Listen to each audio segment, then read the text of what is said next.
Bueno, muy buenos días a todos. Bienvenidos a este quinto día del Congreso Joven de la Abogacía Madrileña organizado por AJA.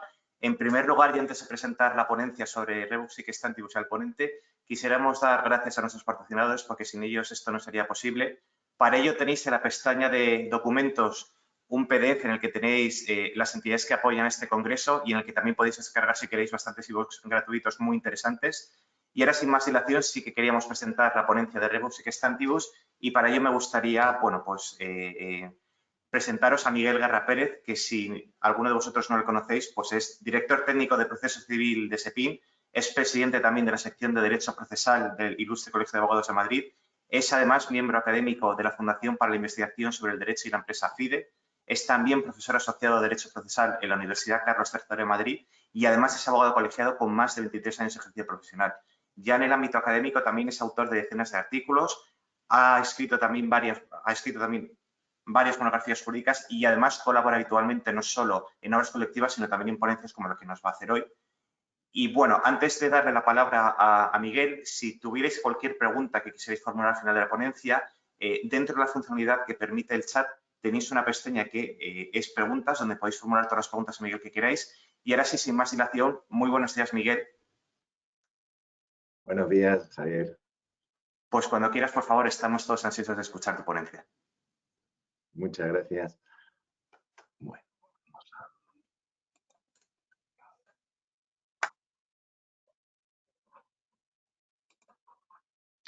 Bueno, buenos días a todos. Muchísimas gracias a AJA por haberme invitado, ¿no? A Alberto Cabello, a Pilar Vilella, por supuesto a Javier Martínez por sus palabras, por su presentación. Y la verdad es que es una alegría para mí colaborar con el AJA. Ya he colaborado en otros congresos, ya he participado en otras cosas, siempre hablando de temas procesales, pero esta vez me han enganchado para un tema que realmente no es mi verdadera especialidad. Y entonces sí me planteé reconducirlo un poco al tema procesal, ¿no? Porque claro, al final las alegaciones o la cláusula rebus sic stantibus, al final los que somos abogados las tenemos que ejercer en un proceso. Pero insisto, es un orgullo para mí, aunque sea un abogado más viejo, compartir todos estos o estas ideas o estas reflexiones con todos vosotros en el día de hoy. Bueno, se me ha encomendado exponeros un poquito cuál es la situación actual de la cláusula rebus sic stantibus o mientras las cosas estén así. Yo me estoy acordando ahora mismo de una película que todos seguramente habréis visto, que se llama Babe, el cerdito valiente, ¿no? Que es un cerdo en una granja y si os acordáis al final salían una especie de ratoncitos abajo, ¿no? Que decían, así son las cosas. Esos ratoncitos reflejaban muy bien la situación actual de la cláusula rebus sic stantibus. ¿Por qué? Pues porque fijaros, la cláusula rebus sic stantibus, que todos sabéis que arranca de esta frase, ¿no? Pacta sunt servanda rebus sic stantibus es alivio de novo non emergente. Es decir, los pactos deben conservarse excepto que cambien las circunstancias, ¿no? Y se produzcan una alteración importantísima en las circunstancias. Es verdad que la cláusula rebus sic stantibus ha estado oculta porque no tiene una previsión expresa en nuestra normativa civil, como os expondré a lo largo de la ponencia, pero ha habido una serie de circunstancias que la han puesto de nuevo de manifiesto. Os voy a analizar todo lo que es la evolución jurisprudencial del Tribunal Supremo, la aplicación o no de esta cláusula y cómo se ha ido aplicando poquito a poco o cómo se ha ido introduciendo en el ordenamiento jurídico por vía interpretativa, porque desde luego por vía regulativa no tenía ningún precepto que la contemplase. Lo que sí es verdad es que esta cláusula que permitiría cambiar o alterar las circunstancias o las bases del cumplimiento del contrato por estas circunstancias extraordinarias sobrevenidas con los requisitos que luego expondremos, han planteado si necesariamente hay que introducirla o no en el ordenamiento sustantivo. Porque no os olvidéis que la cláusula rebus sic stantibus ni es una institución procesal, es una institución sustantiva.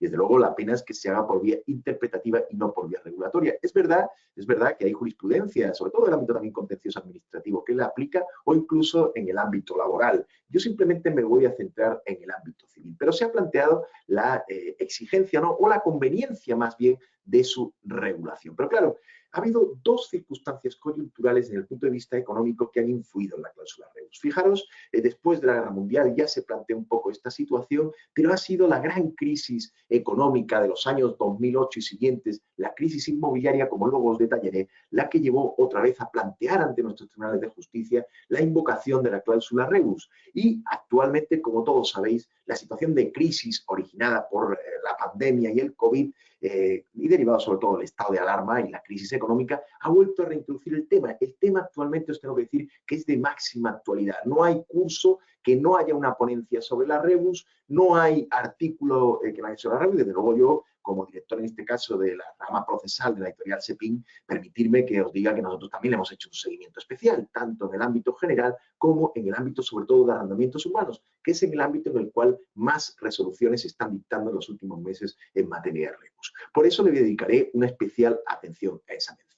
Vamos a empezar analizando algunos textos legales internacionales y algunos textos legales también internos de referencia a la hora de la aplicación de la cláusula Rebus. Fijaros, la cláusula Rebus existe en derecho comparado y existe además con una regulación. No me voy a parar aquí a analizar derechos, pero sí está contemplada en el derecho alemán, en el austríaco o, por ejemplo, en el código francés. Dentro de la regulación de las obligaciones tenemos una regulación de la Rebus. Importantísima también es la aplicación de la doctrina Rebus en países como los Países Bajos y además es muy interesante, si queréis analizar un poco cómo es la situación de todos estos países, os he puesto arriba, tenéis un enlace que creo que podéis pinchar, porque luego os expondré o por lo menos algunas de las conclusiones de lo que ha decidido el gobierno español en esta materia. Pues bien, hay un informe que el gobierno español ha hecho finalmente sobre esta materia, que os adelanto ya que han decidido que no van a legislar sobre la cláusula Rebus, cuestión esta sobre la cual permitirme que manifieste mi disconformidad. Yo creo que habría que regular sobre la cláusula Rebus,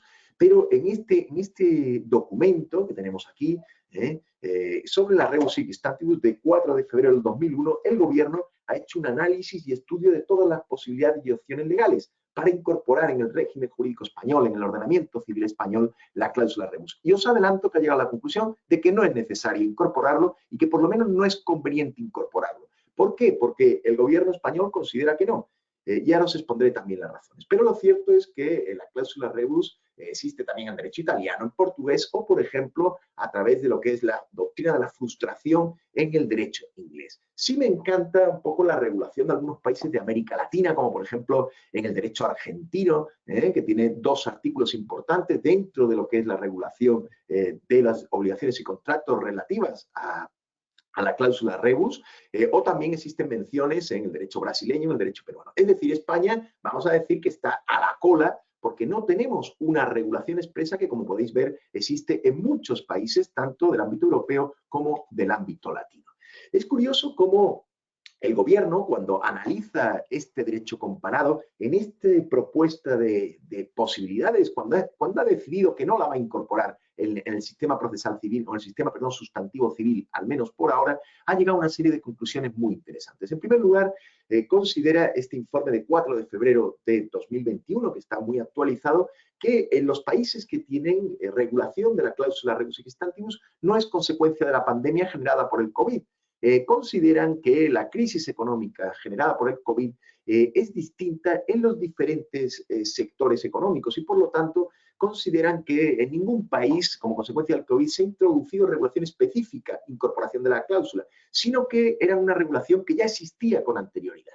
Es decir, sistemas como el del Código Civil Italiano de 1942 o, por ejemplo, el sistema francés, tienen la incorporación de la cláusula Rebus, es muy anterior, no se ha incorporado en estos años, en el año pasado, en este año, como consecuencia del COVID-19, sino que es una regulación que ya arrastra desde antiguo, ¿vale? Además, entiende el gobierno, y es verdad, es una realidad, que estos países, cuando han incorporado la regulación de la cláusula Rebus en los códigos civiles, no lo han hecho de forma aislada, que es un poco la propuesta que existía, la propuesta que flotaba en el aire, era modificar, ya veremos alguna, incorporar, por ejemplo, un artículo 1213, incorporar un artículo dentro de la sede general de obligaciones y contratos, o modificar el artículo 1258 y contemplar la Rebus.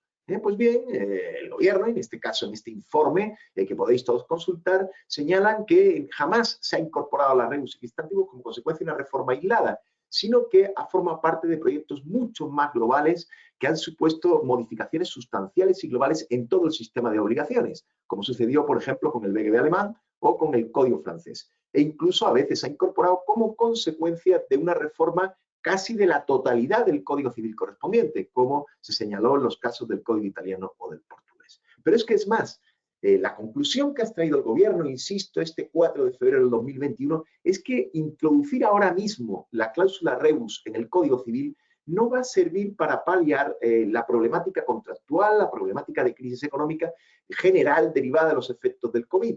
Señalan que es mucho más procedente hacer unas reformas parciales, es decir, la técnica que se ha empleado por la vía del decreto ley, de ir introduciendo regulaciones específicas y soluciones específicas a los diferentes ámbitos de la coyuntura económica, y que por lo tanto una regulación genérica, una modificación genérica de la situación contractual, introducirlo de manera genérica, no serviría para evitar la situación de crisis derivada de la pandemia del COVID. Por lo tanto, vaya por delante que todos aquellos que teníamos una esperanza de que por fin se introdujera una regulación de la cláusula rebus en nuestro Código Civil, lamento frustraros, pero os digo ya que, desde luego, mientras esté el gobierno que tenemos en la actualidad, si se hace caso de estas posibilidades que se han analizado en este informe de 4 de febrero de 2021, no esperéis que se introduzca esta modificación. Otra cosa es que se introduzca como consecuencia de enmiendas o como consecuencia de proposiciones legislativas de grupos de la oposición o de otros grupos parlamentarios. Pero, desde luego, no está en la voluntad del gobierno y, concretamente, del Ministerio de la Presidencia introducir esta reforma en el sistema vigente del Código Civil. Bueno, pero sí es verdad que la cláusula rebus sic stantibus sí ha sido contemplada en muchos textos internacionales.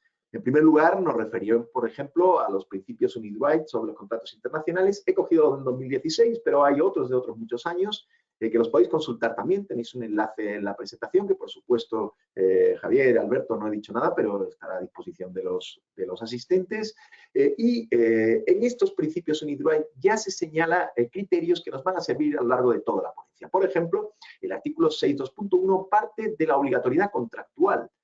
Es decir, se parte de la base que los contratos pueden llegar a ser más onerosos. Evidentemente, el desenvolvimiento de un contrato a lo largo del tiempo, sobre todo contratos que tienen una larga duración, pueden conllevar a que las prestaciones diseñadas inicialmente se pueden ver alteradas por la mera circunstancia temporal, ayudada de otras circunstancias que pueden ser tanto personales como económicas, como sociales y de índole muy diverso. Pues bien, ya el propio artículo 6.2.1 de estos principios UNIDROIT dice que el hecho o la circunstancia de que el contrato sea más oneroso no elude que la parte permanezca obligada a cumplir sus obligaciones.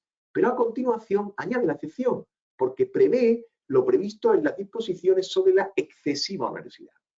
Es decir, lo que se conoce como hardship. En definitiva, podríamos dilucidar que los contratos conllevan, sobre todo los contratos onerosos, conllevan prestaciones para las dos partes, pero esta onerosidad puede sufrir una evolución natural en el desenvolvimiento del contrato y no por ello se justificaría la aplicación de la cláusula rebus. La esencialidad de la aplicación de la cláusula rebus sería la excesiva onerosidad. Y el concepto de excesiva onerosidad, que se emplea en el artículo 6.2.2 o hardship, consistiría en determinados eventos que han alterado la base contractual. Y se señalan las características de estos eventos. Son eventos que acontecen o llegan a ser conocidos por una parte que está en desventaja y que se producen después de la celebración del contrato. Luego insistiremos en esto. Insistiremos en tanto la imputación del riesgo como en la previsibilidad de la evolución contractual y de la onerosidad. En segundo lugar, son eventos que no pudieron ser razonablemente tenidos en cuenta por la parte en desventaja en el momento de celebrarse el contrato. Es decir, cuidado con la vinculación de la cláusula rebus con el desenvolvimiento, el mayor o menor éxito de una actividad empresarial. Porque evidentemente el que monta un negocio, luego lo veremos, puede tener o debe tener siempre en cuenta que puede haber cambios legislativos o que puede haber circunstancias que pueden influir. En tercer lugar, son elementos que escapan al control de la parte que está en desventaja. Y claro, aquí tendremos problemas, y luego lo explicaré, porque muchas veces hay confusión entre lo que es la fuerza mayor, la imposibilidad sobrevenida y la cláusula rebus. Y además, muy importante, cuidado con la letra D que tenéis en pantalla, porque es la que ha servido para que el Tribunal Supremo excluya la aplicación de la cláusula rebus en muchos supuestos, consistiría en que el riesgo que deriva de tales eventos no ha sido asumido por la parte en desventaja. Es decir, tú en un contrato puedes establecer cláusulas contractuales en las cuales asumas riesgos y por lo tanto son así, o por ejemplo en garantías, en avales, etcétera. Muchas veces la parte asume el riesgo de su deudor principal, con lo cual en muchos supuestos ello eludirá la aplicación de la cláusula rebus. En cuanto a los efectos que se señalan en los principios UNIDROIT sobre estos contratos de comercio internacional, se señala qué hay que hacer cuando hay una cláusula rebus. Fijaros que esto también es muy interesante y lo veremos después cuando estudiemos la estrategia procesal frente a una cláusula rebus. En primer lugar, habría que renegociar. Así nos lo dicen los principios Unidrive. Es decir, si usted se encuentra ante una alteración sustancial de las circunstancias de la contratación, usted lo que tiene que intentar es renegociar. Fijaros que esto no es baladí, esto es muy importante. Por lo tanto, cuando vuestros clientes os digan, oiga, que es que no puedo pagar la renta, oiga, que es que no puedo cumplir en los términos contractuales, lo primero será siempre intentar una renegociación. Y os explicaré además cómo se hará o cómo hay que hacerlo cuando veamos la estrategia procesal. No hay que olvidar que esta renegociación, señalan los principios Unidrive, no va a tener carácter eximente, es decir, las circunstancias que te hayan cambiado las características del contrato o los eventos, como dice la normativa Unidrive, que regularon o que rodearon el contrato y que tú estés renegociando no te exime de seguir cumpliendo. Mandar una carta, un burofax a una persona diciéndole, oye, que es que no puedo pagar, le planteo, han cambiado las circunstancias y le replanteo esta nueva situación. No exime del cumplimiento. Luego, los principios Unidrive dicen que hay que esperar un tiempo prudencial. Claro, ¿qué es un tiempo prudencial? ¿Qué tiempo se considera prudencial? Y luego veremos algunos de los problemas de los tiempos. Y cuando transcurre esta posibilidad de acuerdo previo de renegociación, de diálogo entre las partes contratantes y no se alcanza este acuerdo, los principios Unidrive dicen que el tribunal deberá resolver. Y deberá resolver el tribunal, señalan los principios, de dos maneras.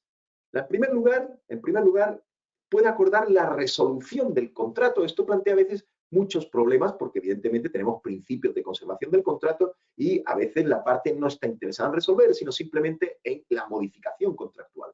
Y en segundo lugar, adaptar el contrato. Fijaros que los principios Unidrive señalan que la resolución va a ser la última instancia. Lo normal es adaptar el contrato a las nuevas circunstancias, teniendo en cuenta los principios de favorecer esta contratación, favorecer pues la adaptación del contrato a las circunstancias sobrevenidas. Pero no solamente encontramos en los principios Unidrive regulaciones de lo que es la cláusula rebus, también tenemos otros textos internacionales famosos como son los principios de derecho europeo de los contratos, el PCL.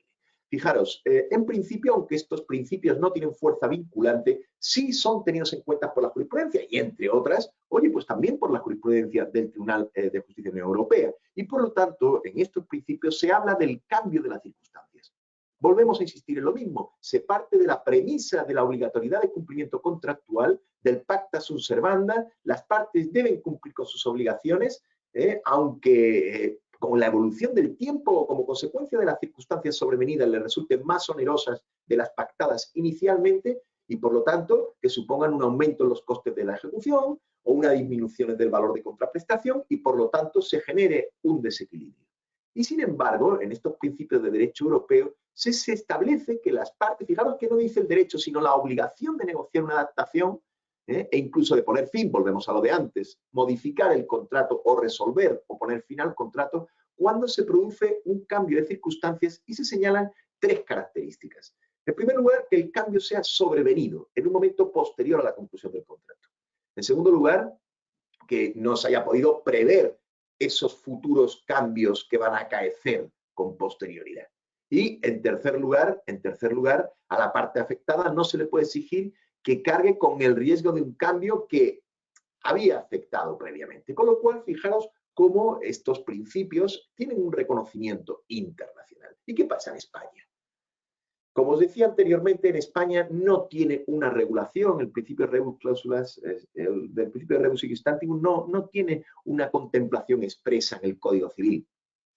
Podríamos pensar en el artículo 7 del Código Civil, podríamos pensar en el artículo 1258 del Código Civil, cuando habla de los contratos que interpretarán según los usos, según la ley, según las circunstancias, pero no tiene una regulación expresa en la normativa común. Sí es verdad que tiene una contemplación expresa en la Ley 1/73 de 1 de marzo de la compilación de Derecho Civil Foral de Navarra, que a su vez ha sido modificada en el año 2019 y en el artículo 498 sí lo contempla. Pero es verdad que en alguna normativa autonómica sí tiene esta contemplación. Por ejemplo, el Decreto Ley 34/2020 de 20 de octubre de medidas de apoyo a la actividad económica de Cataluña relativa a locales de negocio arrendados sí hace referencia a la excesiva onerosidad, sí hace referencia al carácter imprevisible e inevitable del riesgo. y establece la necesidad de restablecer un equilibrio contractual para poder así aplicar la rebus sic stantibus. Y desde luego, si no se rebaja la renta, cuando se producen estas circunstancias, fijaros que el decreto se ha hecho lógicamente bajo el ámbito del COVID, pues en este caso se establece una serie de medidas, ¿vale? Y luego tenemos alguna normativa que sí es estatal, por ejemplo, el decreto ley 15/2020 de 21 de abril, no soy especialista en arrendamientos específicamente, pero sí ha habido muchas modificaciones, todos lo sabéis, de la normativa de arrendamientos que han tratado de proteger, incluso por ejemplo en el preámbulo del decreto, se permite acudir a la rebus sin necesidad de reformar la LAU, ¿no? Por lo tanto, la falta de ingresos o la minoración puede dar lugar a que haya una incapacidad, sobre todo de autónomos, de pymes, para hacer frente al cumplimiento de pago de la renta. Y ello puede suponer un claro riesgo de que no se puedan realizar esas actividades y, por lo tanto, sí se permite o saluda la rebus. Ya alegaré después a qué situación estamos actualmente en materia de arrendamientos urbanos. En definitiva, toda esta tensión, toda esta discusión sobre la regulación de la rebus, ha llevado al anteproyecto, bueno, o se quería hacer un anteproyecto de reforma al Código Civil, se habló de introducir un 1213 con el siguiente contenido. Fijaros, porque en el contenido lo que se hacía era se incorporaba las doctrinas jurisprudenciales sobre lo que era la rebus sic stantibus, ¿no? Y está claro cuáles las circunstancias. En primer lugar, circunstancias que cambian de manera extraordinaria e imprevisible. Por lo tanto, las circunstancias que rodean al contrato cambian. Y fijaros la circunstancia, tiene que ser un cambio extraordinario y un cambio imprevisible. Segunda característica, como decía antes, se hace excesivamente onerosa para una de las partes o puede haberse frustrado el fin del contrato. Esta doctrina de la frustración es muy interesante y se amplía mucho en derecho comparado, tanto en derecho anglosajón como también, por ejemplo, en Argentina, ¿no? Es decir, la frustración del contrato. Y por lo tanto, teniendo en cuenta las circunstancias del caso concreto, además, si se ha pactado o no ha pactado, o si la ley ha contemplado quién debe asumir los riesgos, resulta que no es razonable exigir que el sujeto permanezca en el contrato y, por lo tanto, puede pretender su revisión o, si no se puede adaptar o se puede revisar y modificar, pues, como os decía antes, la resolución. Importante este proyecto que, insisto, de reforma del Código Civil, de incorporación del 1213, que nunca ha visto la luz, pero ahí lo tenéis por si alguna vez lo necesitáis. Y sí, aquí esto es lo último que ha habido. La ley 3/2020 de 18 de septiembre de agilización procesal le dijo al gobierno que presentase a la Comisión de Justicia del Congreso de los Diputados y del Senado en un plazo no superior a 3 meses un análisis y estudios sobre si era procedente o no la inclusión de la rebus en el sistema sustantivo español. A esto estoy aludiendo constantemente cuando hablo del estudio del gobierno de hace escasos días, de 4 de febrero de 2021, estudio completísimo, que tiene, pues, no sé cuántas folios, creo que son casi 100 folios, ¿no? En el cual, después de analizar todo el derecho, introduce estas conclusiones, ¿no? Que os contaba antes, ¿no? En primer lugar, que ningún Estado ha regulado, fruto de la pandemia, ha introducido la regla sic stantibus en los ordenamientos jurídicos, que no ha habido ninguna modificación durante estos 2 últimos años en la materia. En segundo lugar, que los países que ya la tienen incorporado lo hacen mediante una reforma global, mediante una reforma de todo el sistema de obligaciones, y desde luego no valdría con introducir una simple excepción, introducir ese 1213 o modificar el 1258, sino que habría que hacer una reforma general, ¿no?, de todo el régimen español de obligaciones y contratos, tanto a la fuerza, modificando la imposibilidad, modificando las causas de incumplimiento, modificando la fuerza mayor, modificando conceptos que todos hemos estudiado del derecho civil. Y por eso acaba concluyendo el gobierno que no se aconseja una reforma puntual y rápida del Código Civil para incorporar la rebus. En definitiva, no esperéis, como os decía antes, que se vaya a incorporar esta regulación, por lo menos con el gobierno que tenemos en la actualidad. ¿Cuál ha sido la evolución de la jurisprudencia del Tribunal Supremo en materia de rebus sic stantibus? En primer lugar, fijaros, yo dividiría la jurisprudencia en varias etapas, ¿no? En una primera etapa, que era la etapa anterior al año 2013, el Tribunal Supremo fue siempre muy restrictivo, es decir, se amparaba siempre en el principio pacta sunt servanda. Es más, consideraba que introducir la rebus sic stantibus o aplicar la regla rebus sic stantibus podía ser peligrosa e incluso que su aplicación debería ser cautelosa y restrictiva. Y fijaros que estamos hablando de sentencias no solamente del año 91, pero también del 2007 o la sentencia de 8 de junio de 1979 o sentencia del año 1991, ¿no? Si queréis ver una sentencia en la que explique las notas básicas que luego desarrollaremos, tenemos la sentencia en la Sala Primera del Tribunal Supremo de 22 de abril del 2004 que nos define cuáles son las características de la cláusula rebus. Sin embargo, es curioso cómo durante los años 2013 y 2014 se produce una evolución sobre la materia. Acordaros que los años 2013 y 2014, cuidado, no porque en ese año hubiese problemas económicos, no, son las resoluciones del Supremo de ese año, pero eran resoluciones que arrancaban de la crisis económica, de la crisis inmobiliaria del año 2008, como luego os pondré en otra diapositiva. La realidad es que la crisis inmobiliaria del año 2008 recondujo a que hubiera audiencias que volvieran a aplicar durante los años 2010, 2011, la cláusula rebus, y posteriormente esto llega al Supremo en los años 2013 y 2014.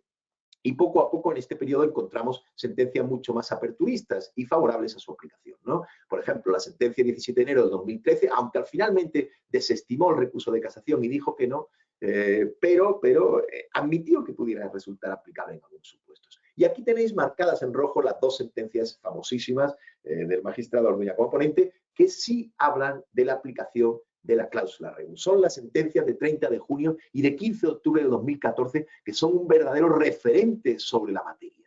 Estas sentencias fijaron los requisitos de la rebus y ya confirmaron que la crisis económica del año 2008, toda la crisis inmobiliaria, sí constituía un evento imprevisible que podría dar lugar a la aplicación.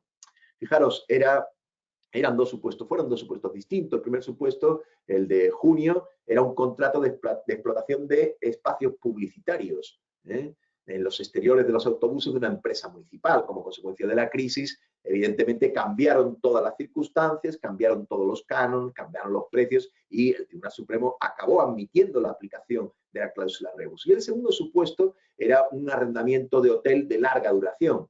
Es la sentencia 15 de octubre de 2014 que también admite la aplicación de la cláusula rebus.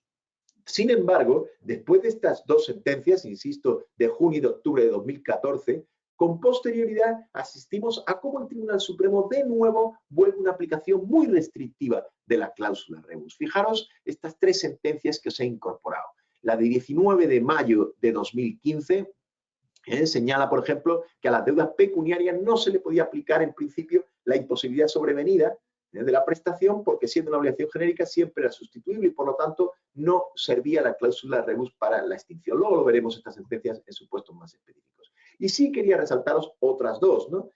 Fijaros, el Tribunal Supremo que en el año 2014 había acordado la aplicación como consecuencia de la crisis económica inmobiliaria, sin embargo en la de 9 de enero del 2019 vuelve hacia atrás y en un caso muy similar a las del año 2014 dice que no.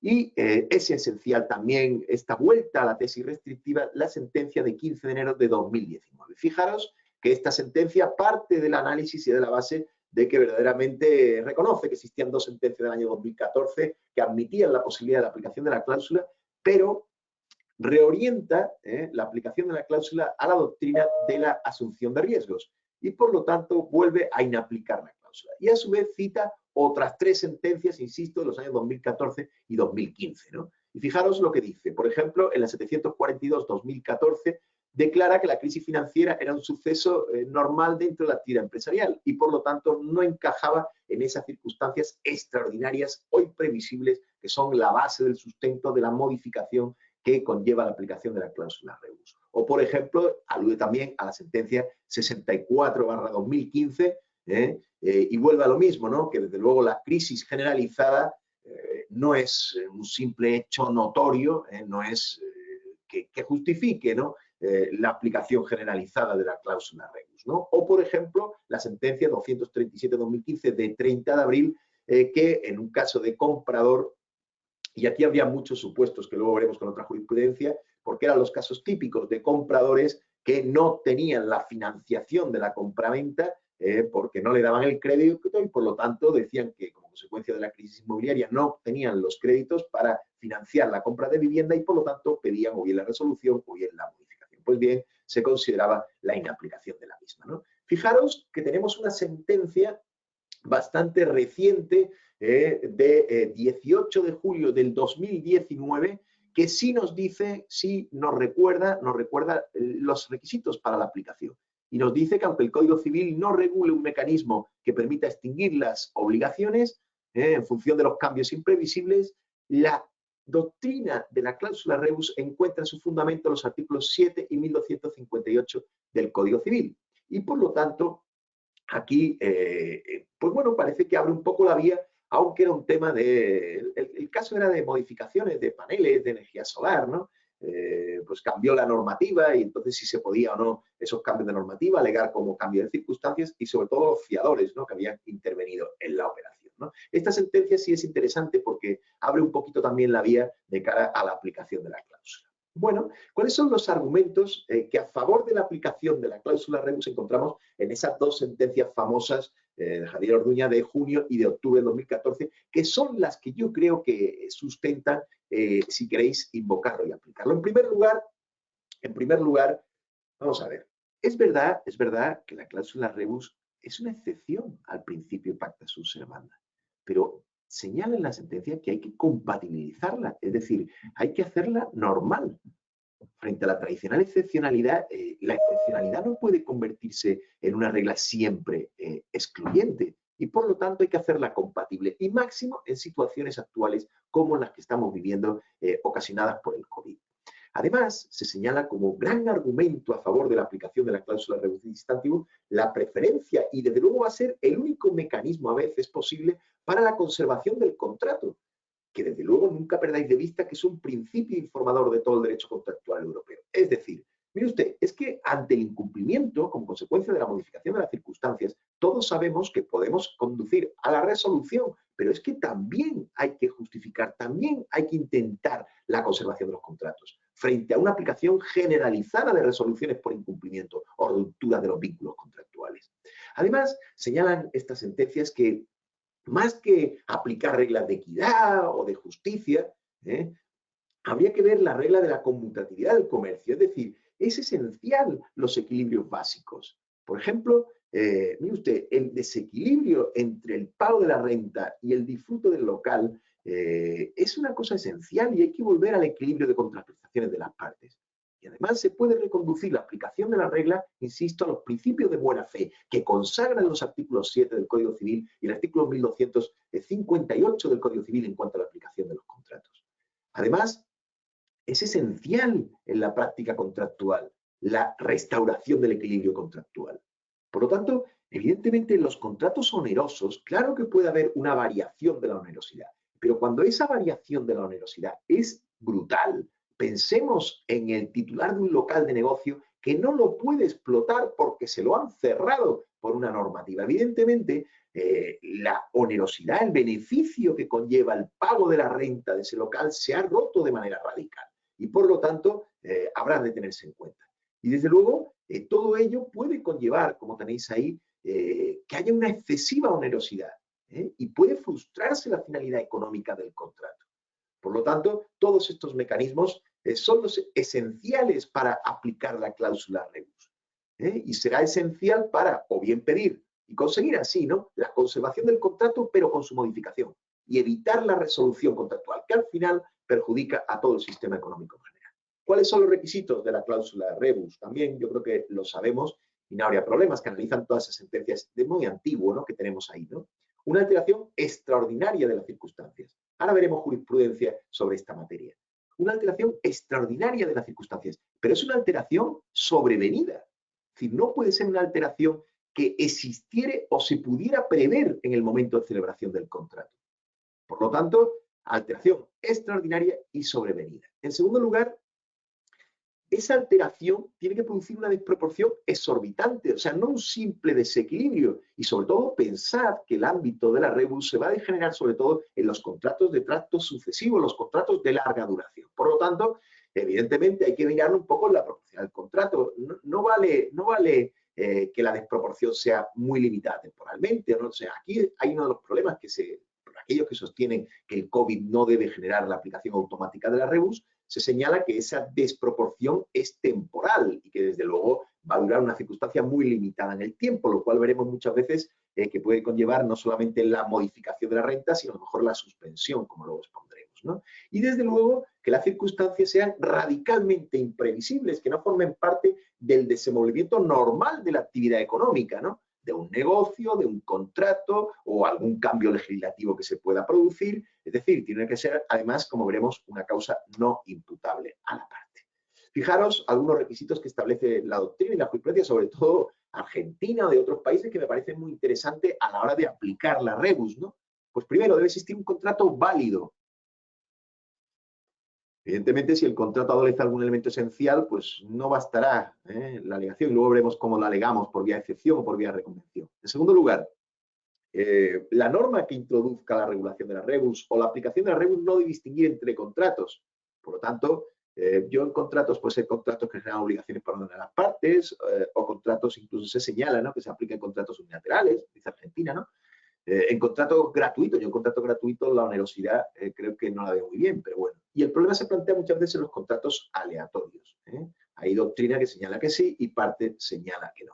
Es esencial también que el contrato sea de cumplimiento diferido, es decir, la rebus se aplicará sobre todo en los contratos de tracto sucesivo o que están sujetos a un plazo con una condición suspensiva, pero desde luego es un contrato, en un contrato de tracto único va a ser muy difícil.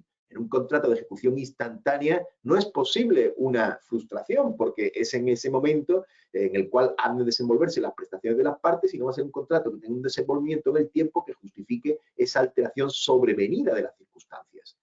La causa, por ejemplo, es importante que la causa no esté prevista en el contrato, ¿no? Hay jurisprudencia del Tribunal Supremo que dice que debería tenderse a objetivizaciones de las cláusulas rebus, ¿no?, y no a un simple criterio valorativo. El hecho, por ejemplo, tiene que ser inesperado, tiene que ser ajeno a las partes. Y cuidado que no esté incorporado ese hecho ajeno a las partes, que no esté incorporado como cláusula contractual, como cláusula de imputación de riesgo asumida voluntariamente. Y desde luego no tiene que existir una culpa o un dolo, ¿no?, imputable a la parte a su vez que ha visto frustrada la finalidad del contrato. Por lo tanto, como os decía, tienen que ser circunstancias extraordinarias y que desenvuelvan en el ámbito ajeno. Y, por supuesto, habrá que alegarlo por las partes. Fijaros la jurisprudencia que aplica la rebus y exige que sean contratos de tracto sucesivo, ¿no? Por ejemplo, tenemos esa del Tribunal Supremo, Sala Primera de lo Civil, de 16 de marzo de 2009. Tiene que ser un contrato de larga duración e insiste en que tiene que ser por causas ajenas a las propias partes, ¿no? O, por ejemplo, esta de 22 de abril de 2004, que señala que en un contrato de compra-venta, aunque no la excluye completamente, pero diría que es excepcional su aplicación. Sin embargo, sí cabría en los contratos de tracto sucesivo. ¿Vale? Luego, por ejemplo, otras también van en esta misma guisa, ¿no? Pues, por ejemplo, la sentencia de la Audiencia Provincial de Madrid, de 3 de marzo del 2011, que tampoco aplica la cláusula rebus a una compraventa, considerando que era un de tracto único, aun cuando el precio se pagase de forma aplazada. Con lo cual, fijaros cómo se establece, ¿no? Y desde luego en resoluciones de compraventa es muy difícil encontrar resoluciones que apliquen, ¿no?, la cláusula rebus, ¿no? Sí hay alguna en materia más de préstamo, ¿no? Pero bueno, también hay jurisprudencia que entiende o que aplica, que se entiende la alteración extraordinaria de las circunstancias. Por ejemplo, fijaros, esta de 19 de mayo de 2015 dice que a las deudas pecuniarias como obligaciones genéricas no se puede aplicar la imposibilidad sobrevenida que se alegó por parte de la parte, pero junto con otras cláusulas como era la rebus, ¿no? O, por ejemplo, esta que es muy interesante, de 18 de julio de 2019, que señala cómo tiene que ser la alteración de las circunstancias. Tiene que ser de tal magnitud que incremente el riesgo de frustración. Es decir, la parte ve que no le sirve para nada el contrato, ¿no? Insisto, esos locales cerrados como consecuencia de las modificaciones de la pandemia del COVID. Y fijaros qué interesante es esa afirmación que contiene la sentencia 18 de julio, diciendo que en principio una modificación legislativa per se no es suficiente para alegar la cláusula rebus, ¿no? Importantes supuestos también que se han analizado por la jurisprudencia, ¿no? Por ejemplo, compraventas que están sometidas a la calificación del terreno y el terreno luego no se califica como urbano, pues porque hay un cambio de plan, un cambio de legislación, un cambio. Mire usted, aunque el contrato no estaba sometido a condición, por lo tanto, no se previó esta circunstancia en el contrato El cambio de calificación urbanística no es cláusula rebus, dice la sentencia 22 de julio del 2013. O tampoco es cláusula rebus que no se... los retrasos, ¿no?, en las licencias urbanísticas o los retrasos en la concesión del crédito no son o no posibilitan aplicar la cláusula rebus cuando es la propia actuación de las partes. Esto es importante y así lo dice, por ejemplo, la sentencia del Tribunal Supremo de 18 de junio del 2012. ¿no? Las circunstancias, además, tienen que ser imprevisibles. Son imprevisibles, ¿no? Y fijaros, ¿no? Aquí volvemos a lo mismo, ¿no? La carga urbanística. Oye, usted, quiero modificar la compra-venta porque no estaba bien especificada la carga urbanística y las cesiones de terrenos, ¿no? Por ejemplo. O, por ejemplo, evoluciones en el contrato de obra, ¿no? Es decir, por ejemplo, el aumento de los contratistas en los precios sufridos. Pues, evidente, tampoco se consideran cláusulas rebus, dice el Tribunal Supremo el 27 de mayo de 2002. O, por ejemplo, mire usted, no se puede celebrar la compra porque hay una situación registral o la situación registral hoy hará conocida y, por lo tanto, usted no puede alegar como cláusula rebus posteriores posibilidades o cambios en la situación registral, ¿no? Es muy interesante alguna de las, o mayores cabidas, ¿no?, en las fincas, ¿no?, objeto de la dación en pago. Oye usted, esto no era imprevisible, usted pudo ver las fincas, pudo ver la cabida, pudo a la hora de ver y analizar luego una dación en pago. La verdad es que hay mucha jurisprudencia, es imposible analizar aquí todas las que hay, pero sí hay sentencias esenciales en esta materia, ¿no? Y quiero que siempre las tengamos en cuenta. También otro requisito es el desequilibrio exorbitante, la desproporción inusitada en las prestaciones de las partes, como señala, por ejemplo, esa audiencia provincial de Cádiz el 3 de julio del 2008. Vamos a ver qué pasó durante la crisis económica del año 2008, que son los antecedentes de la actual crisis del COVID en materia de cláusulas rebus. Fijaros, asistimos durante el 2008, todos lo sabéis, a unos aumentos, bueno, a una caída de todo lo que es el mercado inmobiliario, y por lo tanto mucha gente, lo sabéis, había contraído créditos, había endeudado por encima de sus posibilidades, o aquí podríamos discutir sobre horas, ¿no? Horas enteras sobre si se endeudaron por encima de sus posibilidades o si era culpa de los consumidores, culpa de la banca. La verdad es que hay mucha discusión al respecto, pero la realidad es que muchos compradores no encontraron la financiación, además, bueno, bajó el valor de las viviendas o, por ejemplo, perdieron el trabajo como consecuencia de esas crisis económicas y no pudieron afrontar el pago de las hipotecas. Con todo ello conllevó una serie de desajustes en el cumplimiento de las obligaciones asumidas, tanto en las compraventas como en, por ejemplo, la financiación de las adquisiciones de viviendas. Ello se tradujo, como todos sabéis, en demoras en las entregas o en dificultades, cuando no imposibilidades, en los pagos del precio. Se plantea una serie de discusión aquí cuando esto llegó a los tribunales, a nuestras audiencias. ¿Por qué? Pues porque junto con casos en los cuales era clara los supuestos, había también alegaciones de cláusulas de la cláusula rebus que se señalaban que eran fruto del oportunismo, ¿no? Y que trataban de justificar incumplimientos oportunistas.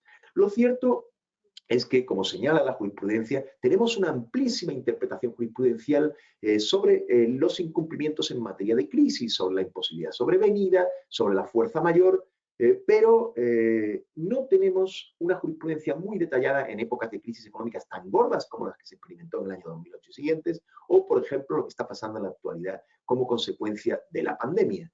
No existe esa jurisprudencia y, por lo tanto, habría que interpretarla y adaptarla a todos estos, siempre teniendo en cuenta que la resolución de los contratos va a ser la solución última, siempre subsidiaria, porque lo que hay que entender es a la permanencia o conservación del contrato. Fijaros qué pasó durante los años, insisto, 2008 y siguientes, con sentencias que llegaron al Supremo en los años 2013, 2014, incluso 2017.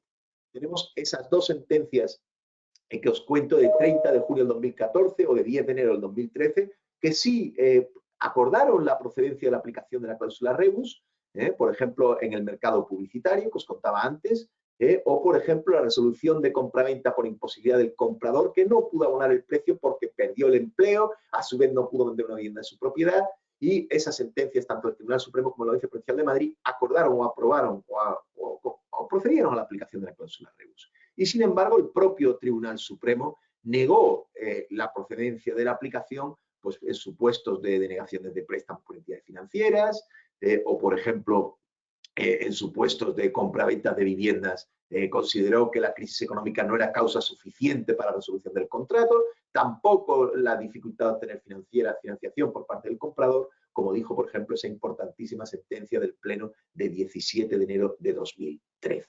Eso fue la jurisprudencia en materia de procedencia o no de procedencia durante la crisis económica.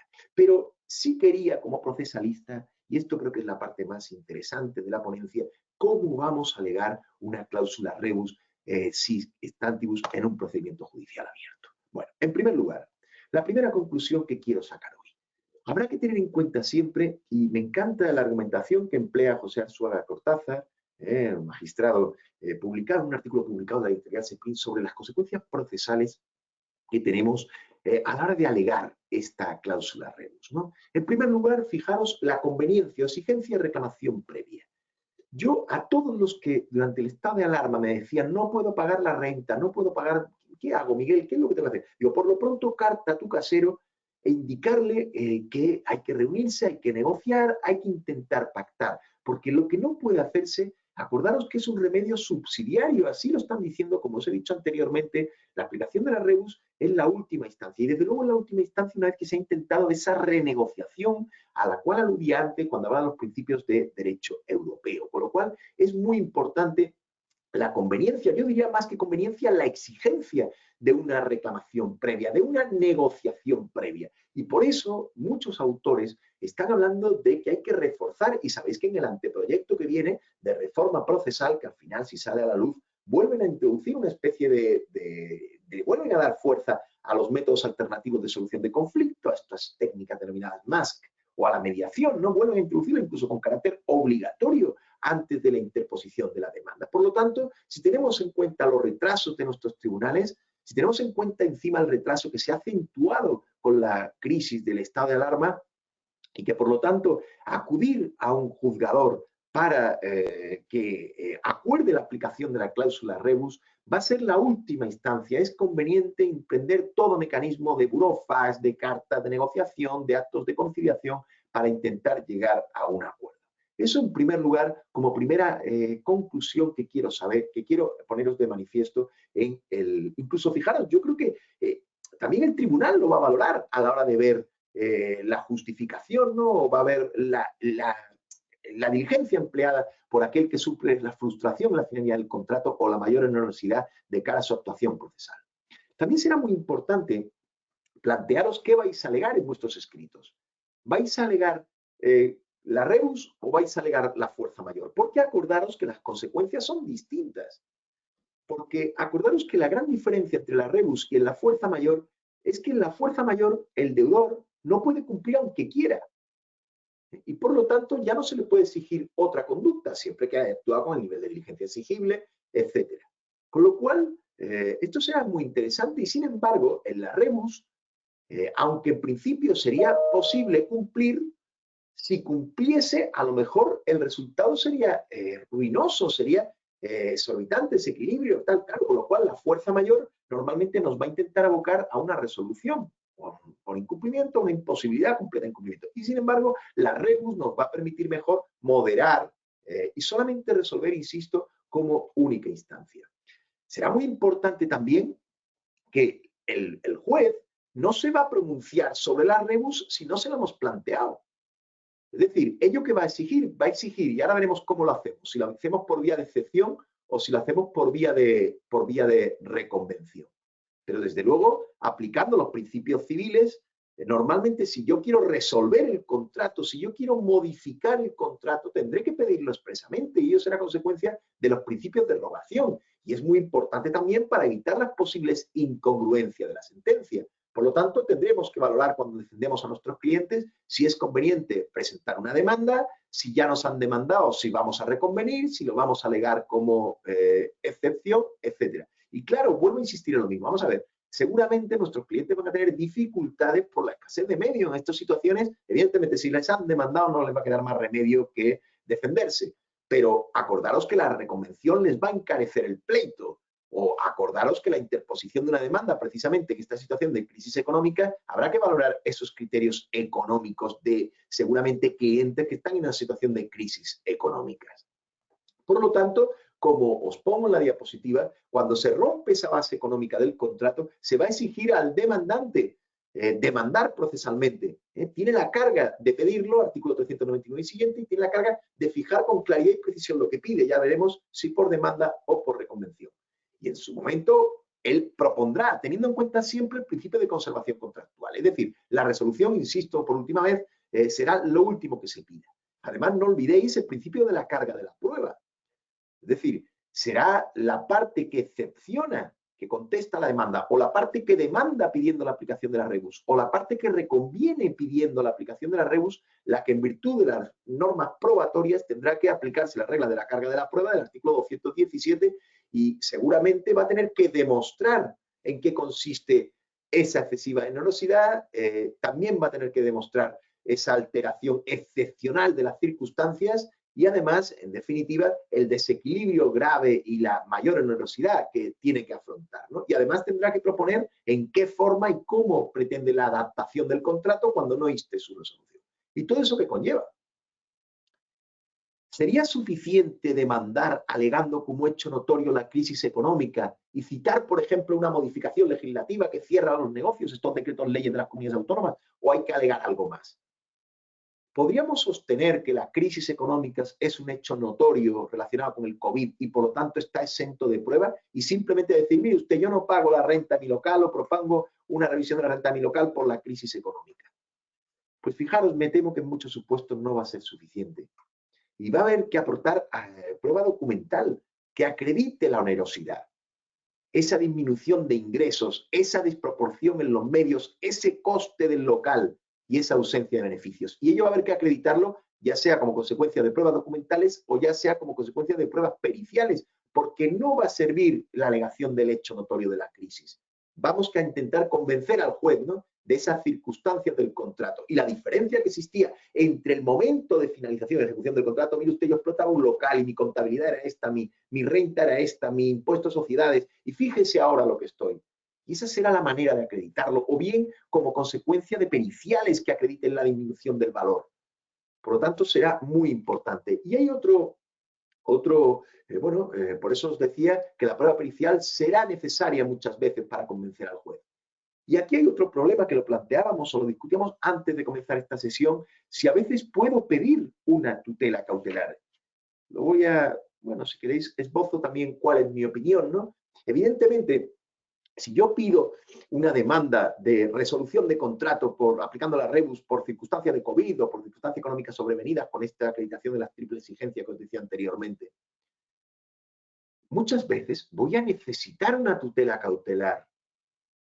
Y voy a necesitar una tutela cautelar que va a consistir, por ejemplo, en que me suspendan el pago del precio, que me suspendan el pago de la renta o que me disminuyan el pago de la renta. Claro, parece claro que cuando es el demandante el que pide esa aplicación de la cláusula rebus para resolver o para modificar el contrato, o cuando es el demandado el que articula reconvención, discutíamos antes de empezar, me lo han planteado, si podía yo anticipar el fallo, si verdaderamente encaja la cautelar en aplicación de la rebus o es una anticipación del fallo. Mirad, yo creo que, y así se está pasando en muchos juzgados, están aplicando la mayoría de las resoluciones que vamos a ver después, son en fase cautelar.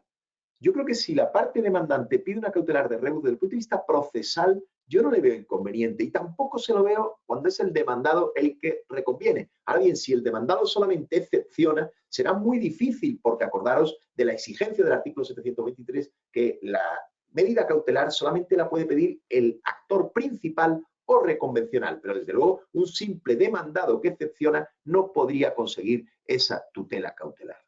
¿Qué puede hacer un demandante? Vamos a distinguir 6 o 7 supuestos para acabar aludiendo a los arrendamientos y acabar la ponencia. En primer lugar, pensemos en el demandante. Lo primero que se tiene que hacer el demandante es, cuando redacta su demanda, tener en cuenta, insisto, si es un supuesto de fuerza mayor, si es un supuesto de imposibilidad sobrevenida o si es un supuesto de rebus. Muy frecuentemente se hacen confundiendo ambos conceptos. Es decir, hemos asistido a demandas que lo que instan es la resolución del contrato, pero no arguyen la rebus, sino la imposibilidad sobrevenida de la prestación, invocando los artículos 1182 y 1184 del Código Civil. Y tenéis los ejemplos. Esos compradores de vivienda que, como llegó la crisis, no pudieron obtener la financiación. Pensemos aquí, ¿no? Esos arrendatarios que no pueden pagar la renta porque le cierran los locales y hablan de imposibilidad sobrevenida de la prestación. Fijaros porque la jurisprudencia que tenéis ahí del Tribunal Supremo de 17 de enero del 2013 o de 13 de julio del 2013, sin éxito, en los supuestos de compraventa de vivienda por falta de obtención de financiación, en principio, aunque hubo otras asociaciones que dijeron que sí, pero estas dijeron que no. Nos encontramos con otro tipo de demanda que se ha invocado la rebus, pero como argumento de apoyo secundario. Por ejemplo, que la compradora podía subrogarse en la hipoteca constituida. Y se agregó una serie de argumentos, y entre esos argumentos de apoyo se encontraba la rebus. Oye usted, es que ahora, como han cambiado las circunstancias de la crisis económica, no me permiten a mí subrogarme en las condiciones del préstamo hipotecario de la promotora. Y se alegó la rebus y se alegó el incumplimiento de obligaciones esenciales. Pero la rebus aquí era de apoyo secundario. Esa sentencia del Tribunal Supremo de 26 de abril de 2013 o de 17 de diciembre de 2019, la rebus triunfó. Pero fijaros que no era un argumento principal, no era una imposibilidad sobrevenida solo, sino que eran argumentos de apoyo, argumentos secundarios a lo que era la no obtención del crédito. Desde luego, tener mucho cuidado cuando arguyáis o intentéis aplicar la cláusula rebus porque el Tribunal Supremo la excluye bajo la imputación de riesgo. Es decir, peor suerte corren aquellas demandas que lo que intentan es modificar o revisar los contratos fundados en la rebus porque hay estas dos sentencias del Tribunal Supremo, son muy duras y hablaban de la imputación de riesgo. Es decir, oiga usted, yo tengo, era un acuerdo, por ejemplo, de conmutación de un usufructo por una renta vitalicia. Oiga, que se está pagando mucha renta cuando la actividad que desarrollaba el negocio, que era objeto de usufructo, disminuyó el valor por la crisis. Por lo tanto, oye usted, el negocio, yo disfruto del negocio y a cambio pago una renta vitalicia y de repente llegó la crisis y el negocio pues ya no producía, ¿no? Pues fijaros, en este caso, la sentencia de 5 de abril del 2019. El resultado no puede ser combatido porque no es razonable atribuirle el riesgo empresarial. De la misma manera que si hubiera incrementado el valor, pues no tendría derecho a exigir un aumento de la renta. Y otro caso también en los cuales la parte intentó aplicar la rebus basándose en la imputación de riesgo, pues tampoco, ¿no? Es decir, préstamos para financiar un proyecto fotovoltaico. ¿Qué pasó? Pues que cambió el ámbito regulatorio. Y como cambió el ámbito regulatorio, pues los fiadores de la operación de financiación dijeron que ellos no respondían porque había cambiado el ámbito regulatorio. Pues vino el Supremo en esa sentencia 18 de julio de 2019 y dijo que no. Por lo tanto, que lo tengáis en la cabeza, ¿no? Sí tenemos una cuarta opción. Hemos dicho que la primera era alegar o confundirlo con la imposibilidad, la segunda, argumentar la rebus junto con todos los argumentos secundarios, la tercera, fundamentándolo en el riesgo, y la cuarta posibilidad que tendría a lo mejor la parte actora es pedir una modificación parcial. Esta es más fácil que triunfe, ¿no? El precio, el tiempo de pago. Estas, por ejemplo, acordaros que son las dos famosas de Orduña, ¿no? Es decir, la adjudicatoria de la publicidad pedía que no pagaba menos canon porque había bajado como consecuencia de la crisis, ¿no? Y el hotel famoso de largo plazo, que se pidió la reducción de renta, esta de octubre del 2014, y que también se admitió. Por último, bueno, tenemos estos supuestos de publicidad, que es la misma. Vamos a ver el demandado. ¿Qué puede hacer el demandado cuando le demandan? Y pensemos que la parte actora le puede pedir dos cosas. Le puede pedir el cumplimiento o le puede pedir la resolución. Es decir, aplicando bien el 1124 del Código Civil, o le puede pedir una indemnización de daños y perjuicios por ese incumplimiento. Bueno, ¿qué es lo que va a hacer el demandado? Lo primero puede ser simplemente excepcionar. Si estamos en un juicio ordinario, aplicamos un 405, si estamos en un verbal un 438 y meter una excepción, que por cierto sería una excepción de fondo. El demandado excepcionará y lo que tratará de evitar es la resolución contractual si se la han pedido o, por ejemplo, va a intentar justificar el incumplimiento o moderar las consecuencias del incumplimiento para que, por ejemplo, la cláusula penal o para que, por ejemplo, la consecuencia resolutoria no se aplique y no se considere un incumplimiento total, sino un cumplimiento defectuoso, por ejemplo.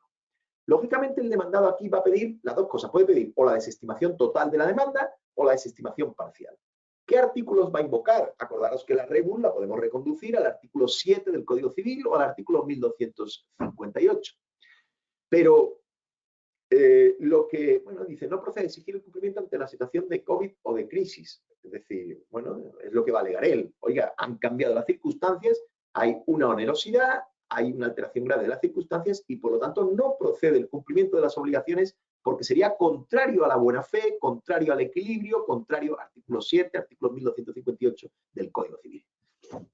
El problema que va a tener es distinguir muy bien, Miguel, y si lo hace subsidiariamente, bueno, yo como abogado ya sabéis que nos gustan las subsidiarias. Alego la fuerza mayor, alego la rebus, alego la imposibilidad. Es verdad que son distintas figuras, pero, y puede la demanda, la contestación, perdón, perder fuerza, pero yo desde luego una alegación subsidiaria puede ser una opción.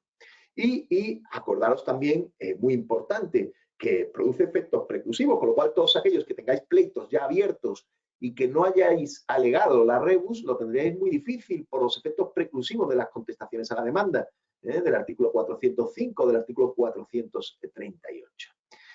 Mirad la práctica. En la práctica, muchos tribunales están rechazando la alegación de las cláusulas rebus por dos motivos. En primer lugar, porque se hace subsidiariamente. Alego fuerza mayor, alego incumplimiento, imposibilidad de sobrevenir a la prestación y además rebus. Como hacemos todo, hacemos una confusión de figuras jurídicas que no le damos claridad al juez y por lo tanto se rechaza. Otras veces se están rechazando porque están escasamente motivados. Sobre todo cuando la parte pretende defenderse del cumplimiento o la resolución. Pero acordaros que la otra opción que puede ser muy interesante es plantear una reconvención. Yo creo que la rebus no encajaría como nulidad absoluta del negocio jurídico. En el negocio no se dan las causas de nulidad. Tampoco creo yo que encajase como causa de compensación del artículo 408. No son deudas líquidas, vencidas y exigibles, con lo cual no puede encajar aquí. Tampoco hay una nulidad absoluta. Y acordaros que si sale una nulidad parcial, que yo creo que tampoco encajaría, hay jurisprudencia que para la nulidad parcial exige reconvención.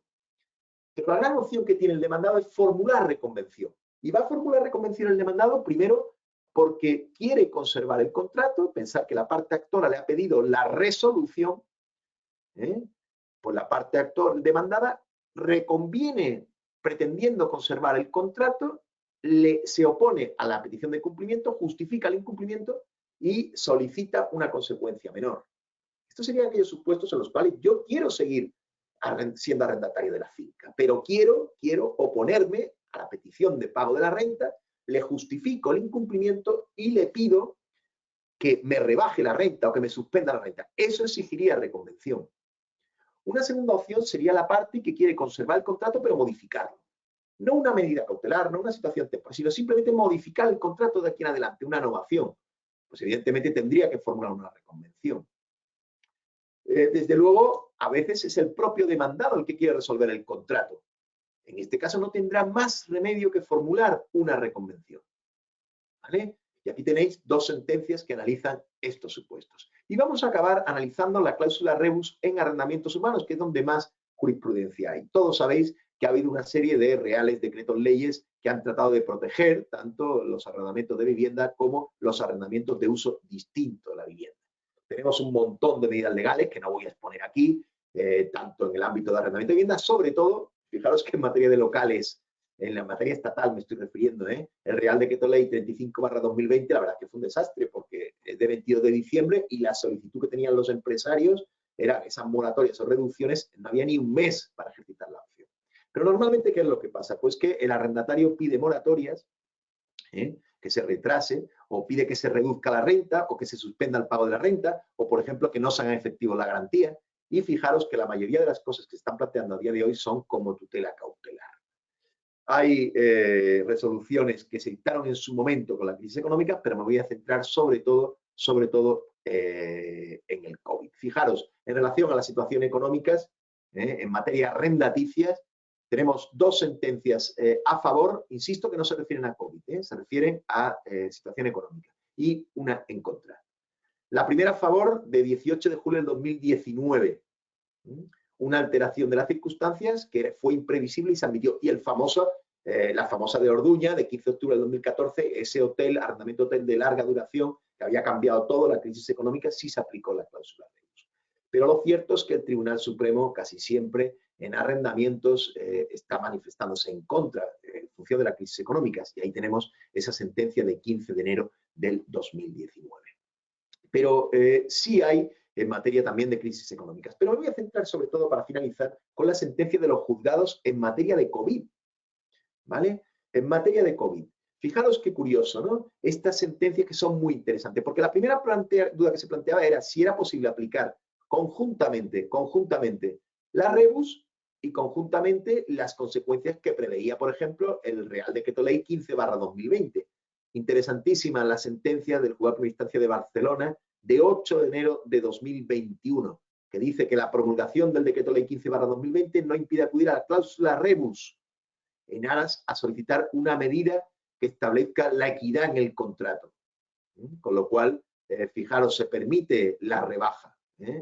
Con lo cual, una consecuencia jurídica distinta, no solamente la reducción del pago de la renta, se aplicó considerable y compatible con las medidas del Decreto Ley 15/2020.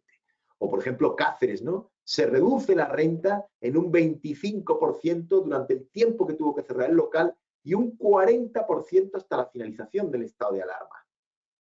Curioso cómo se están permitiendo por juzgados de primera instancia. Hay muchísimas, simplemente os contaré 3 más para ir acabando. También, por ejemplo, Valencia, ¿no? Resulta proporcionada la rebaja del 50% de la renta. Aquí aplicaba un decreto valenciano también, dada la pandemia, ¿no? O fijaros esta, que además es muy interesante porque la llevó Alberto Torres, que es, sabéis que es el director jurídico de SPIN en Madrid, ¿no? El pago de una discoteca, un local destinado a discotecas, se suspendió. Fijaros que aquí es la suspensión del pago de la renta y además se redujo el 50% de la renta, ¿vale? O, por ejemplo, en contra, ¿no? El cierre como consecuencia de la pandemia no es inherente al inmueble ni un riesgo empresarial y, por lo tanto, fijaros, excluye la aplicación de la doctrina del riesgo y justifica la aplicación de la cláusula rebus sic stantibus. Por lo tanto, mientras estaba cerrado, se suspende el pago. Hay muchas, hay muchas. Fijaros, tenemos de Baracaldo, tenemos de Madrid, tenemos de Benidorm. Esta es muy interesante también la de Benidorm, ¿no? La interrupción de la actividad de bar cafetería suspende el pago de la renta y encima se reduce. Y jurado, qué curioso, y prohíbe desahuciar al arrendatario, cosa que a mí, chique usted, eso será consecuencia de la tutela judicial efectiva, que se impida el ejercicio de una acción de desahucio. Yo, desde luego, bueno, creo que es muy discutible, ¿no? Con lo cual, fijaros todos los que hay, ¿no? Hay muchísimos autos que tenéis aquí por lo que hay. Y por lo tanto voy a acabar con las conclusiones de hoy. En primer lugar, yo creo que hay que concluir que sabemos todos que no hay una norma positiva expresa que reconozca la rebus, no la busquéis. Si la alegáis en vuestras demandas, tendréis que invocar el artículo 7, el 1258 del Código Civil, y desde luego sí hay mucha normativa de derecho comparado. Os recomiendo, por favor, estos acuerdos o este informe que ha hecho el Ministerio, porque es un estudio muy exhaustivo de la cláusula rebus, e invocar que sí existe derecho comparado. El principio de la autonomía de la voluntad del 1255 y los pacta sunt servanda se pueden romper cuando se dan las circunstancias que os he expuesto. Primero, circunstancias imprevistas en el momento de la conclusión del contrato. Segundo, la alteración grave y esencial. Cuidado aquí que lo tenéis que demostrar. Aquí quizás podíamos jugar con los hechos notorios de la pandemia, pero sí tendréis que aportar pruebas que demuestren la onerosidad excesiva en el cumplimiento de la prestación. Aquí es donde decía antes que tendréis que justificar con documentales y con periciales para pretender o bien la resolución o bien la conservación del contrato con la modificación. Y acordaros, como os he dicho antes, que eso será o por vía de excepción o desde luego si pretendéis frente a una resolución de contrato o frente a una indemnización rebajarla, a veces se exige la reconvención. En cuarto lugar, aunque la jurisprudencia del Tribunal Supremo haya oscilado, yo creo que hay que ir admitiendo poco a poco el COVID y cada vez vais a encontrar más resoluciones. La jurisprudencia de instancia es muy exhaustiva ya y hay mucha jurisprudencia admitiendo el COVID en materia, sobre todo, arrendaticia. Y por último, y para acabar, acordaros que podéis pedir varias cosas. Primero, como manera, de forma preferente y principal, y lo podéis articular como pretensión subsidiaria, la resolución del contrato, pero acordaros que la jurisprudencia es partidario de que se pida la revisión, modificación o recomposición del contrato. Y solo cuando no sea posible la resolución del vínculo. Y con esto doy por finalizada la exposición, dando las gracias a todos y, por supuesto, abierto estoy a cualquier pregunta que consideréis. Pues muchísimas gracias, Miguel, por tu clarísima exposición. Sí que tenemos un par de preguntas y si quieres empezamos con ellas. La primera de ellas es si cabría la renuncia a la aplicación de la cláusula rebus sic stantibus o si ello supondría una renuncia de un derecho futuro. Bueno, fijaros, yo creo que el principio de autonomía voluntad del 1955 la puedes incorporar, pero claro, sería una condición o sería una cláusula que es de imposible cumplimiento, ¿no? Porque es que tampoco puede prever todas las circunstancias que vengan en el futuro, ¿no? No la he visto nunca, en ningún contrato. Quizás ahora empieza a generalizarse, ¿no? Quizás empieza a generalizarse. Yo creo que como cláusula de derecho civil se podría incluir, ¿no? No le veo un gran inconveniente, ¿no? Pero otra cosa es que los jueces la den por válida, ¿no? Porque acordaros que, en principio, sabéis que en materia de contratación civil el principio de autonomía de la voluntad permite incorporar cualquier tipo de cláusula, ¿no? Pero yo, fíjate, yo creo que es posible incorporarla al contrato, pero luego el día de mañana, si se invoca o se arguye en un proceso, el juez la va a valorar, con lo cual no la veo excluyente, ¿no? ¿Y la segunda? Hay otra pregunta que es si cabría la aplicación retroactiva de la cláusula rebus en un contrato ya consumado o bien a través de la revisión de una sentencia ya firme. Yo creo que no. Vamos a ver, la cosa juzgada, yo creo que, y además, fíjate, él se abriría la veda a una inseguridad jurídica total. Es decir, si el pleito está finalizado, ¿no? Con carácter retroactivo, desde luego, ni hablar. Es decir, si el contrato ya se ha consumado, si el contrato está agotado, si pedir una revisión no lo veo. Y en la segunda pregunta, la cosa juzgada, es decir, el 222 de la Ley de Enjuiciamiento Civil, yo creo que sería tajante, ¿no? De cara a impedir que una sentencia que no aplicó la rebus sic stantibus, en base a esta evolución jurisprudencial y en base a esta interpretación aperturista que se está produciendo en materia de rebus, permitiera revisar un desahucio, por ejemplo, ¿no? Que fuera firme, ¿no? Fíjate, en el desahucio vamos a matizar y te voy a hacer una precisión. Fijaros, imaginaos que hemos metido una demanda de desahucio por falta de pago. Acordaos que el desahucio por falta de pago no produce cosa juzgada, eso lo sabéis todos, es una sentencia sumaria. Entonces, sería muy interesante, podría meter un juicio ordinario a continuación para rehabilitar el contrato de arrendamiento, alegando la cláusula rebus, ¿vale? Pues fijaros, sería muy interesante y no lo veo descabellado, pero no lo veo descabellado porque en este caso concretamente no produce cosa juzgada la sentencia de desahucio. Pero en otro tipo de contratos, en el cual oportunamente no alegaste la cláusula rebus, artículo 405, artículo 222, si imponemos después un juicio para intentar aplicar, cuando la sentencia que ha resuelto ese incumplimiento contractual, esa resolución contractual, es firme, yo creo que estaría clarísimamente abocado al fracaso, pero abocado al fracaso simplemente por la eficacia de la cosa juzgada. Es que es que si se admitiese lo que está planteando el compañero, sería brutal porque, claro, permitiríamos revisar cualquier contrato, ¿no? O sea, nos habríamos cargado de lleno, ¿no? La cosa juzgada. Y acuérdate también que la cláusula rebus, salvo en alguna normativa específica que se contemplase en el ámbito de consumo, no permite alegarse con posterioridad, con lo cual yo creo que no. Y tenemos una última pregunta también que es si consideras que aquella parte que sufre el peso de la rebus, por ejemplo, el arrendador que ve reducida su renta, tendría la posibilidad de repetir contra la administración o contra el tercero que ha ordenado, que ha causado esa frustración del contrato. Bueno, vamos a ver. La primera parte de la pregunta es que no, yo no la comparto, es decir, la onerosidad no la tiene que cumplir, que acreditar el arrendador, la tiene que acreditar el arrendatario, ¿vale? No, que la sufre, nos pregunta. Pues un arrendador que ve reducida su renta, si puede repetir contra... Sin duda, vale. O sea, efectivamente, el arrendador sufre la onerosidad, pierde la renta, pero el que tiene que demostrar esa alteración es el arrendatario, ¿vale? Sentada esta premisa, ¿vale? Repíteme la pregunta. Pues imaginamos que hay una sentencia en la que se ordena que un arrendador percibe el 50% de la renta original. ¿Podría ese arrendador repetir contra, por ejemplo, la administración que ha ordenado el cierre de esa actividad o contra el tercero que hubiese causado esa frustración del contrato? Vamos a ver, yo creo que no es un supuesto de responsabilidad patrimonial, pero Javier, esto, y al compañero también se lo digo, este es un tema que a día de hoy está abierto, porque sabéis que hay no sé cuántos pleitos que se han anunciado para interponer, exigiendo responsabilidad patrimonial y también a seguros y también en materia de cierres de negocios por la normativa. Entonces, ese tema está abierto, ¿eh? O sea, aquí no me atrevo a decir si triunfaría o no, pero sí le puedo indicar al compañero que es un tema que es absoluta actualidad. Es decir, en no sé cuántos foros se está viendo la posibilidad de que todos aquellos que han visto sufrido sus cierres de locales como consecuencia de la normativa estén pidiendo responsabilidad patrimonial. Estoy pensando ahora en compañeros de Granada que están planteando esa demanda. Hay bufetes colectivos que están haciendo el ejercicio de estas acciones de responsabilidad patrimonial por normativa, porque además en la normativa del estado de alarma, es que no me acuerdo exactamente el artículo, pero hay uno de ellos que regula, que dice que habrá lugar a la indemnización de los daños. Es decir, incluso en la propia normativa de COVID, a veces la propia administración está reconociendo que hay derecho indemnizatorio. Entonces, ese arrendador que se ha visto obligado a cerrar el local como consecuencia de una normativa, pues evidentemente se le ha causado un perjuicio, evidentemente tiene una onerosidad, evidentemente ha perdido dinero.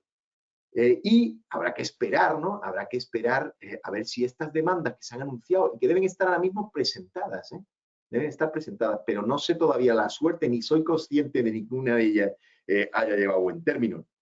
Me da la sensación que van a fracasar. Me da la sensación que van a fracasar. Pero bueno, ahí lo dejo. Pues muchísimas gracias, Miguel, muchísimas gracias a nuestros patrocinadores y también muchísimas gracias a todos los asistentes, porque sin vosotros no sería posible este congreso. Damos por concluida esta ponencia y os dejamos ya antes de la clausura con la siguiente ponencia, que es sobre derecho mercantil y conflicto societario. Muchísimas gracias a todos. Gracias a todos.